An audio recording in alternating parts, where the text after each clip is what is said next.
you could probably be in the negative, and it's not a bad thing because at the end of the day, this liability is gonna be a complete asset, so that's worth it.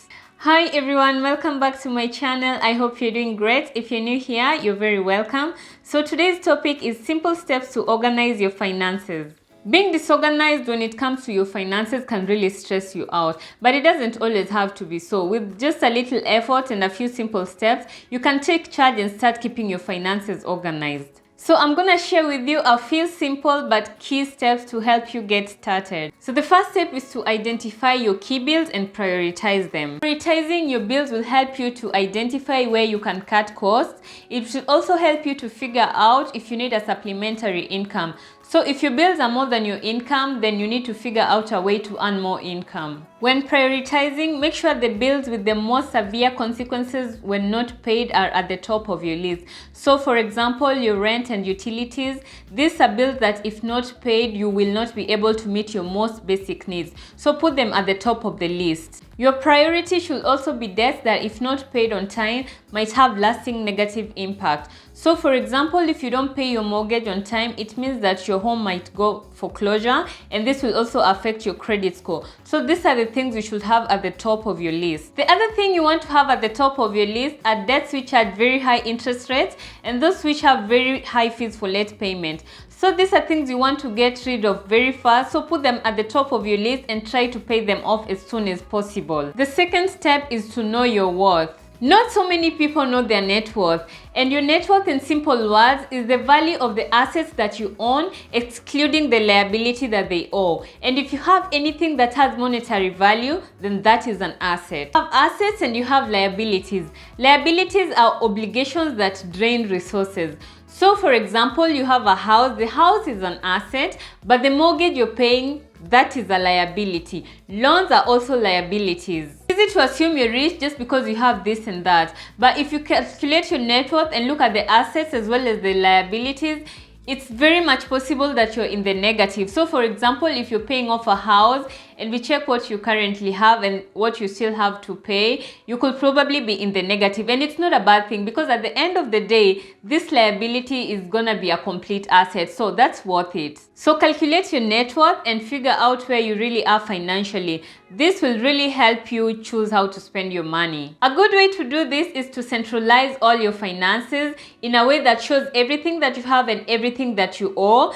So for example, if you're paying mortgage, the excess negative will be shown, and this is a sure way to motivate you to use your money wisely. It's also a good way to motivate yourself and figure out how to increase your income or your streams of income. The other thing you can do is to automate your savings and bill payments. Setting up automatic payments is really important for things you'd normally not prioritize, such as savings, but it's also very important for crucial things such as major bills as well as credits. These are things you really can't afford to compromise on. Automatic payments will help you to save your money. It will also help you to pay your bills on time and avoid the costly late fees.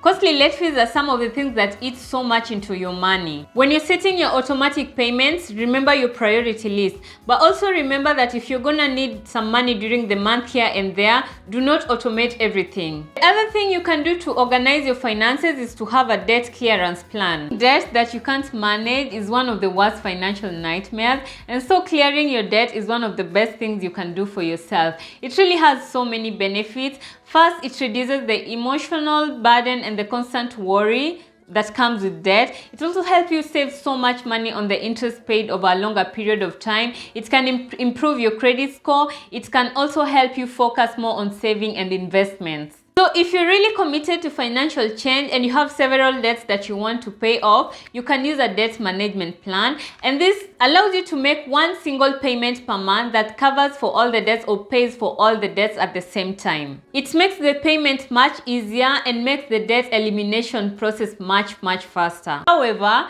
note that using a debt management plan really depends on which of your creditors are willing to participate, and also remember that you will most probably be restricted from taking on any more debts during the period of the payment plan unless you have a very pressing reason. The other thing you can do for financial organization is to set financial goals. This is extremely important. Make sure you set very clear objectives on how you want to get your money, how you want to spend your money, how you want to save your money, and how you want to grow your money.